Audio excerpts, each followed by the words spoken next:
سر کل پاکستان کی میزبانی میں کہا جا رہا ہے کہ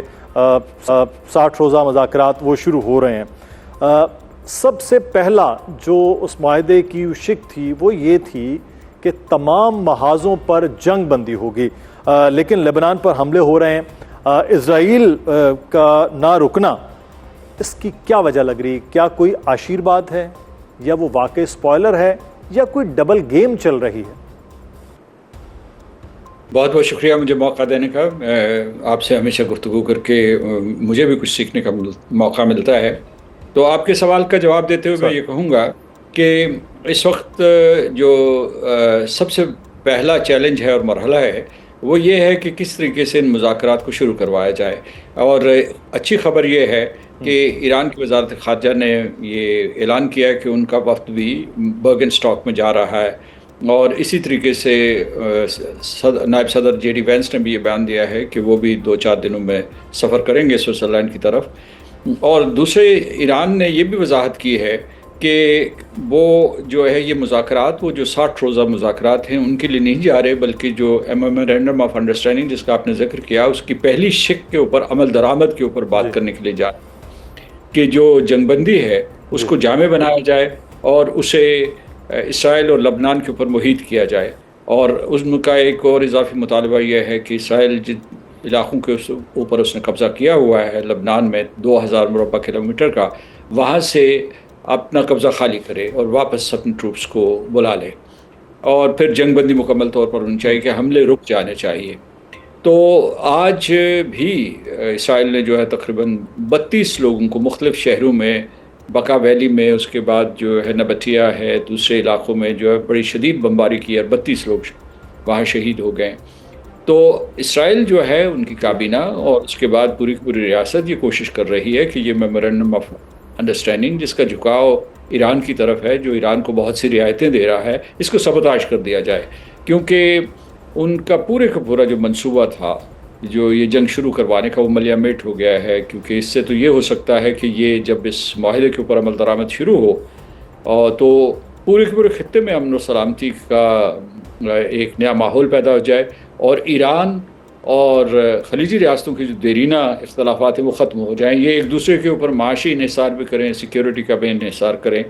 اور ایران جو ہے اس خطے میں ایک بہت بڑی معاشی قوت کے طور پر ابھرے۔ یہ ان کے لیے ناقابل قبول ہے۔ تو یعنی امریکہ نے، صدر ٹرمپ نے ایک طریقے سے ان کی پوری حکمت عملی، اسرائیل کی تل ابیب کی حکمت عملی کے اوپر پانی پھیر دیا ہے۔ آپ دیکھیں اس وقت جو سب سے بڑا چیلنج ہے اور سوال ہے امریکہ کے لیے کہ کیا وہ اپنی رائے کو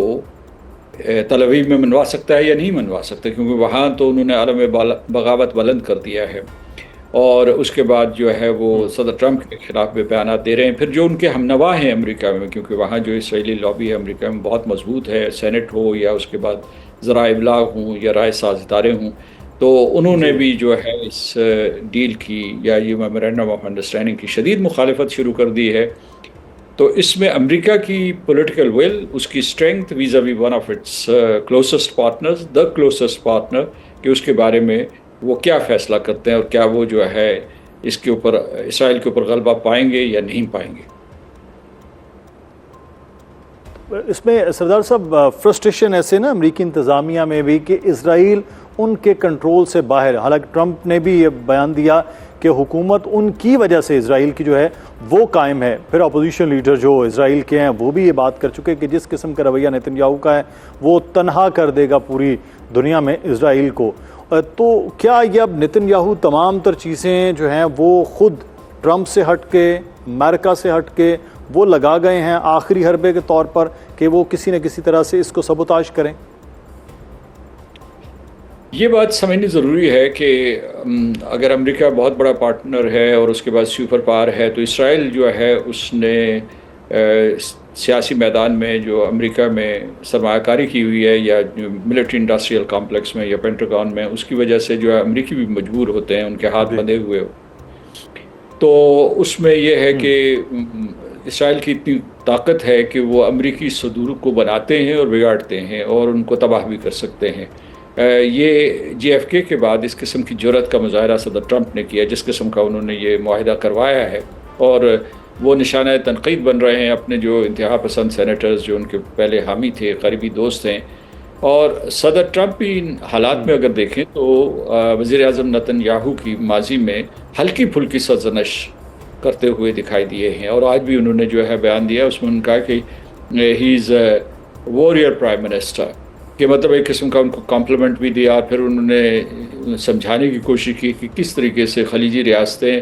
اور اسرائیل نے مل کر ایران کے ساتھ لڑائی کی اور امریکہ کا ساتھ دیا، لیکن میں سمجھتا ہوں اس بہلانے پھسلانے سے اسرائیل باز نہیں آئے گا۔ اب جو ہے ایک اور اطلاع آ رہی ہے کہ جو امریکی حکام ہیں یا خود اسرائیل میں جو نتنیاہو مخالف قوتیں ہیں، انہوں نے آپس میں رابطے شروع کر دیے ہیں، کیونکہ اسرائیل کے انتخابات ستمبر میں ہونے والے ہیں۔ شاید اس سے کوئی نقشہ بدل جائے، لیکن یہ جو اسرائیل کی مخالفت کا مہیب سایہ جو ہے ان پورے مذاکراتی عمل کے اوپر جو ہونے والا ہے، اور ہم دعا کرتے ہیں کہ یہ سلسلہ چلتا رہے، اس کے اوپر منڈلاتا رہے گا۔ اچھا، ایک چیز جو یہاں نظر آ رہی ہے کہ ایران کے جو خاتم الانبیاء بریگیڈ ہے اس نے آبنہ ہرمز کو بند کر دیا، جو جہاز آ رہے تھے ان کو بھی وارن کیا ہے اور واپس بھیجا ہے۔ ایک طرف ایران کی قیادت بات چیت مذاکرات اس طرف آ رہی ہے، تو دوسری طرف اس قسم کے اقدام ہے، کیا آپ سمجھتے ہیں کہ لیبنان کی وجہ سے ہے یا یونٹی آف کمانڈ کا کہیں نہ کہیں فقدان ہے ایران میں بھی، کہ ادھر سے اسرائیل کے لیبنان پر حملے ہیں، دوسری طرف اس قسم کا فیصلہ ہو کہ آبنہ ہرمز کو بند کر دیا جائے، جہازوں کو واپس بھیجا جائے؟ دیکھیے، انہوں نے یہ کہا ہے، ان کی وزارت خارجہ نے بیان دیا ہے کہ آبنہ ہرمز یا اس کا خاتم الانبیاء نے یہ کہا ہے کہ جو اس معاہدے کی پہلی شرط تھی اس کے اوپر بھی عمل درآمد نہیں ہوا تو یہ بیڈ فیتھ ہے، یعنی امریکہ نے وعدہ کیا تھا اور اس کے اوپر دستخط کیے ہیں کہ ایک جامع جنگ بندی ہوگی اور اس میں امریکہ کے اور ایران کے تمام حلیف شامل ہوں گے، جس کا مطلب ہے کہ حزب اللہ جنگ بندی کرے گا، حماس جنگ بندی کرے گا، ہوتھیز کریں گے ایران کے حوالے سے، اور ادھر یہ تھا کہ واضح پیغام یہ تھا کہ اسرائیل جو ہے جنگ بندی کر دے گا اور اپنی جو لبنان میں کارروائیاں ختم کر دے گا۔ تو وہ یہ کہہ رہے ہیں، یہ انہوں نے جواز دیا ہے، لیکن نائب صدر JD وینس نے یہ کہا ہے کہ ان کے پاس کوئی ایسا ثبوت یا آثار نہیں ہے کہ آبنہ ہرمز بند ہو گئی ہے، لہٰذا کہ کچھ نہ کچھ اعتماد کا سلسلہ چل رہا ہے۔ آپ نے درست کہا کہ ایران کے اندر بھی پاور سینٹرز ہیں، ایک نظریاتی قیادت ہے، یعنی رہبر اعلیٰ ہیں، سپریم نیشنل سیکیورٹی کونسل ہے، اس کے بعد پاسداران انقلاب، خاتم الانبیاء ہیڈ کوارٹرز، اس کے بعد سیاسی قیادت صدر پزشکیان، اور پھر جو باقر کالباف، یہ سارے کے سارے جو پاور سینٹرز ہیں۔ لیکن جب انہوں نے اس معاہدے کے اوپر دستخط کیے تو یہ پورے کا پورا انہوں نے جو ہے یہ عمل مکمل کیا تھا، اور اس میں الائنمنٹ موجود تھی ان کی،